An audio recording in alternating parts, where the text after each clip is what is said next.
how confident are you guys in your Excel skills? Anybody got a 10, an 8, a 6, a 4, a 2? Okay, we will begin right at the beginning. The best known, of course, is Excel, but there are others. Google Docs has just some incredible online spreadsheet. And when you fire it up, what you will see is you get this wonderful grid. You're going, what is this? First off, let me get rid of the formula builder over here because that gets in the way. And if you're on a PC, this will look somewhat different. But this is important. Each part of this grid, these are called, each one of these is a cell.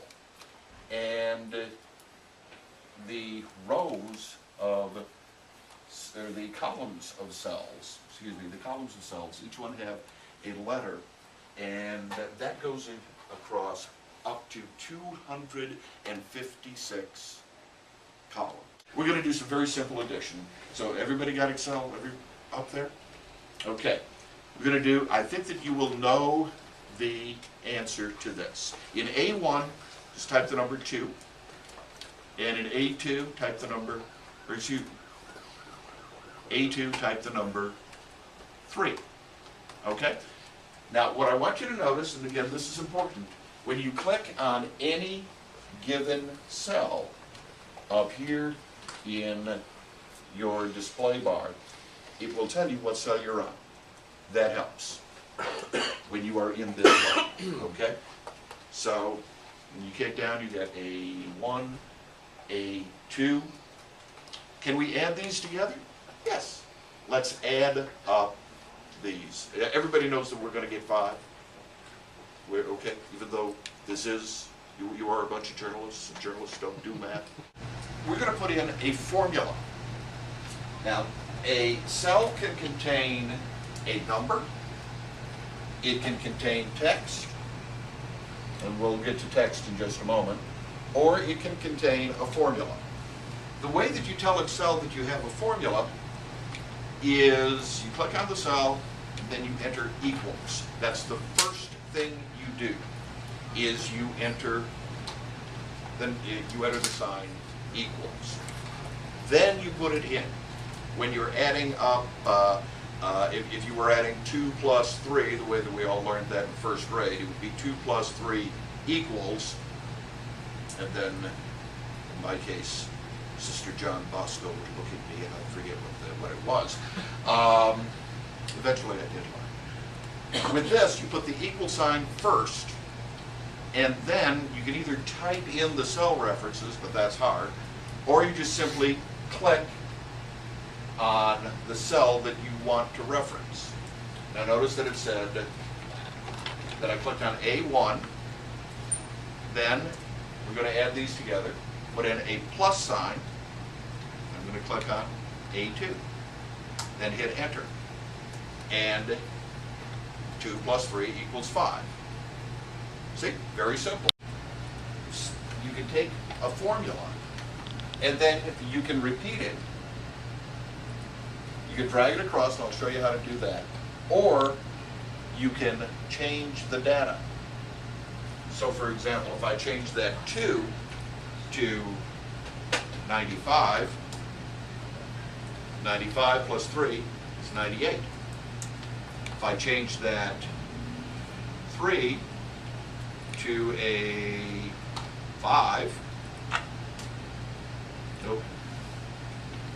By the way, Command Z works really well. 95 plus 5 equals 100. That's what makes the spreadsheet so useful. That and the fact that it's doing the calculations for you. You don't have to. You don't have to take and try to add up a column of figures or do all kinds of complicated things and do the math. It does the math for you. You just simply tell it what to do. Okay? We were going to do,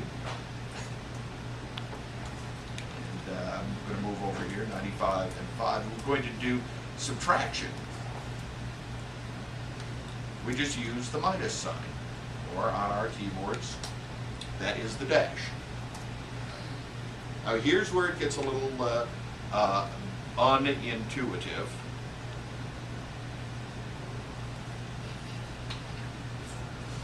And that's multiplication. Putting multiplication in, you don't use the X. You use the asterisk or the star or that pointy thing above the 8, the star. That is in every spreadsheet program. That is, the star is the symbol for multiplication.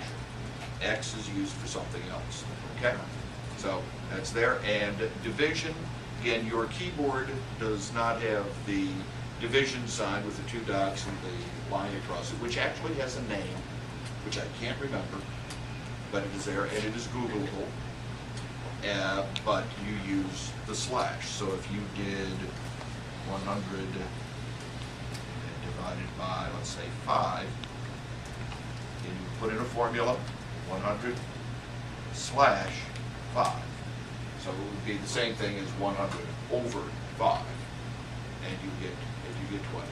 Other thing that really helps in going into this is being able to format the cells so they say what you want them to say. Okay?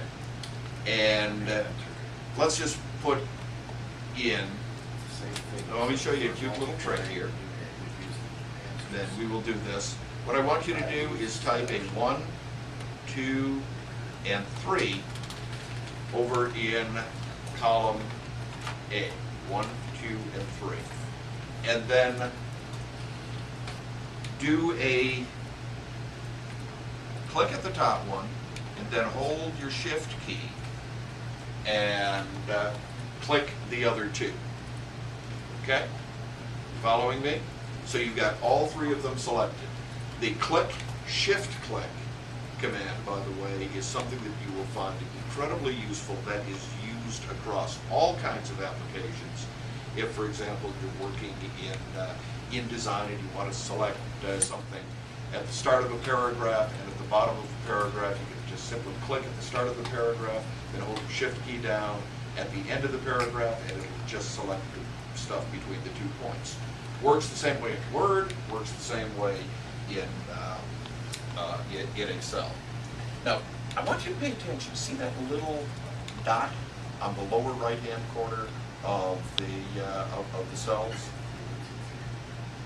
What I want you to do is to take that and hover your cursor over that. Now you'll notice when we're like this that the cursor is shaped like that white cross. If you hover your cursor over that dot at the corner, it turns into a black cross. That means that you can now drag that. And watch what happens when you drag that. Dragging that down to 20. And that counted to 20. Okay? Let's go over to our column A. And let's talk about formatting these. If I zoomed in on this.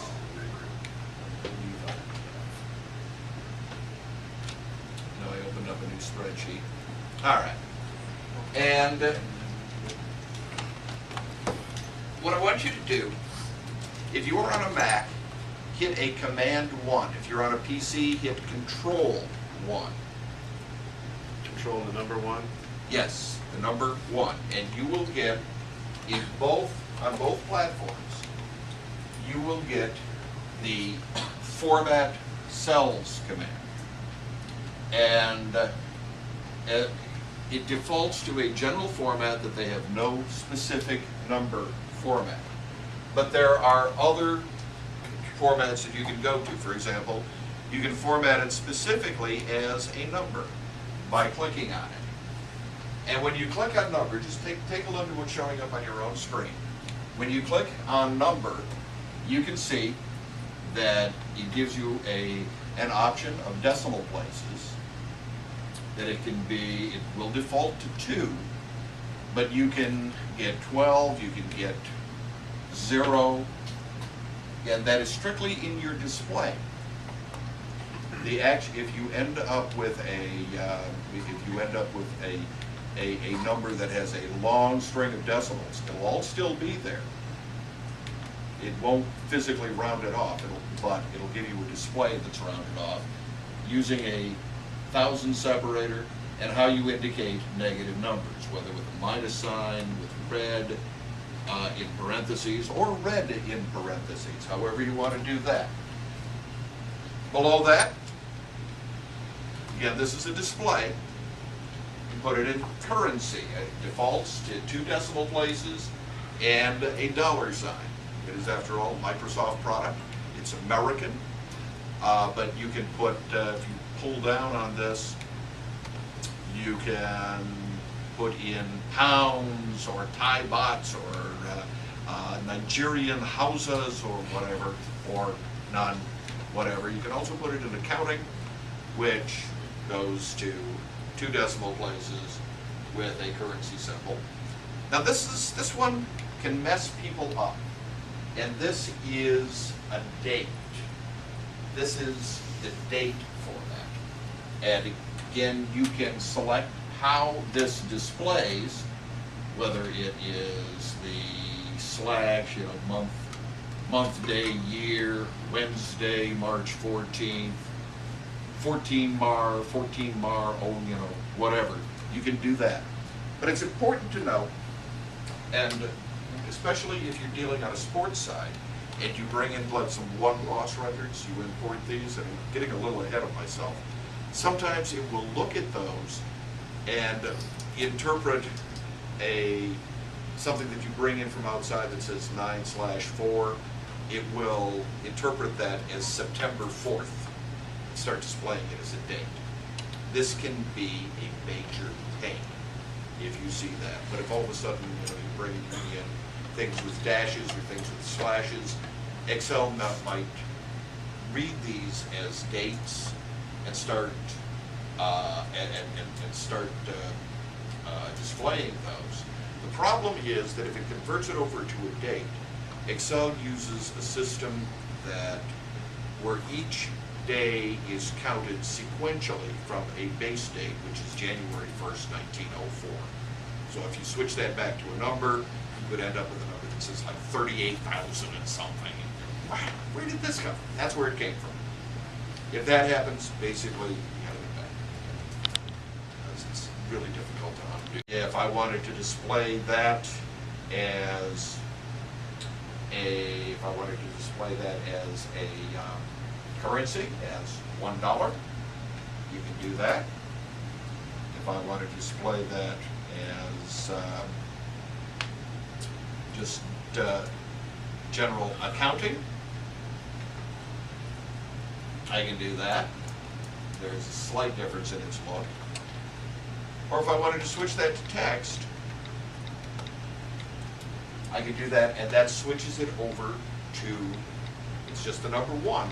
But you will notice that this now is displayed on the left side of the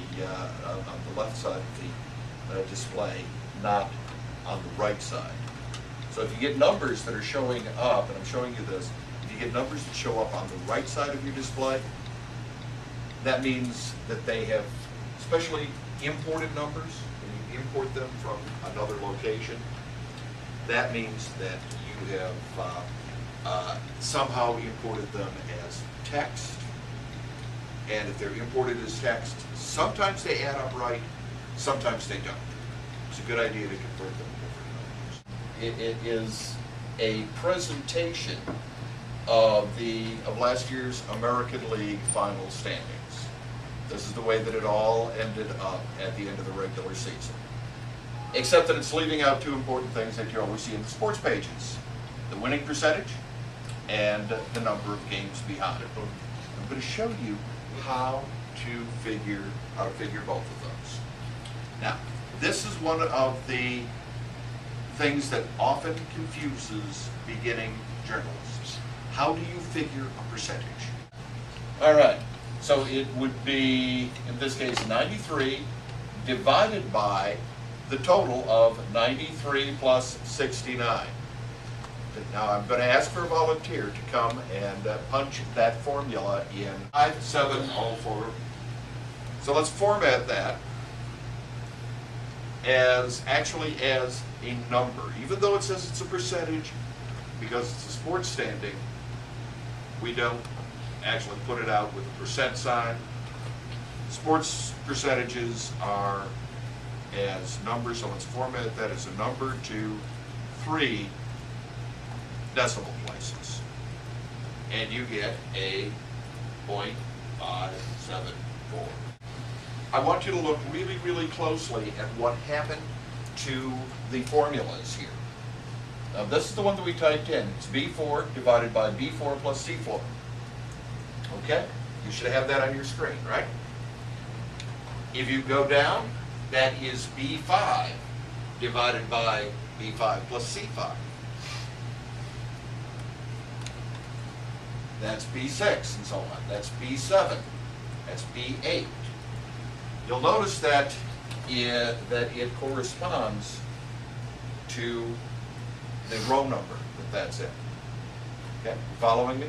Command C or a Control C if you're on a PC, or you right click and copy, they all work. Just copy that. I like to use the Command or Control C function, but you can use what you want. And then you can paste it one row down. The next division still works. Copy, paste, and we figured all of the percentages. Very simply, actually, you can sort this. What I want you to do is I'll show you a very simple sort. Just click on any of the cells here in column D, and then look up. And I'm looking up on mine, and it doesn't seem to be there. Oh, it's up here. See this? You will find up in your ribbon, you will find a button that says AZ with an arrow. You see that? And you'll see that it arranged everything. How did you get it to do that? How do you have to define the various, what you want it to do, or you've only got it clicked on that one box? I've just got it clicked on the one spot. What that will do, that will sort everything in that column. And then because these cells are touching it, it will sort all of the connected cells right along with it. That grabbed from, I don't know if you can see it well, but that grabbed from F3 to F44. And F3, that is the first number there to the Friends of Roger Kahn.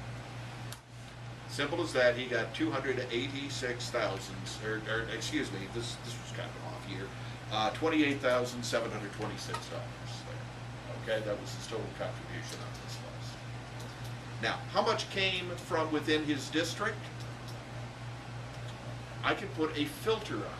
And again, on the Mac, you can go under Data, Filter, and I have another filter turned on, but I can go and turn on the column there, and I get a nice little black box, and I'm going to just select the number, or the names of the communities there's Saginaw, oh, and there's somebody from St. Louis, Michigan. Wow, isn't that amazing? Let's see, those are nowhere near Saginaw, are they? Mount Pleasant is not. Midland, Kalamazoo, Grand Rapids, Detroit, Bergeron. Okay, I think we got that. And what I'm going to do, actually, is take this, and I'm going to copy this with Command C, add a new spreadsheet down here at the bottom just by hitting this plus, and to paste that data in.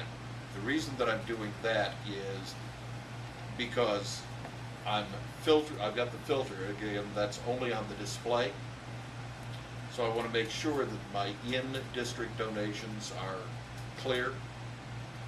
And then I'll just simply add that up with $541. If I go back to the first sheet, which is what I was working on, actually sheet 2 I think is what I was, what have we got, 15, 20 numbers here? Pain in the butt if you had to add them all up. This is where the sum comes in, okay? If you look up here, you can see the Greek letter sigma. Okay, I'm going to show you a couple of ways to do this. The Greek, up there, the Greek letter sigma is used as an engineering code for sum or summary or putting everything together. I'm just going to push on that. There are some pull down stuff, don't worry about that, but if I push on that, I will get equals and then the word sum, S-U-M. You also can type that in, okay? You also can type in capital letters sum and then an open and a close parent. The reason I'm doing this, I'm doing this horizontally. So if you just click there, and it is on F3, and then I'm going to scroll all the way over and shift click, remember that click, shift, click routine? Shift click on the Sherman Township no number, which is T3. Again, before we hit enter. Notice how your formula came out. It goes inside the parentheses, and it is that range from F3, then there's a colon in there, T3. If you wanted to type that in there, that's the syntax that you would use. Equals sum, open F3, colon, T3. That's what it looks like. So again, very simple to set up. Push the sigma, click on the button that, click on the cell that you want that is the first part of your range, then shift click on the cell that you want that is the last part of your range, and hit enter.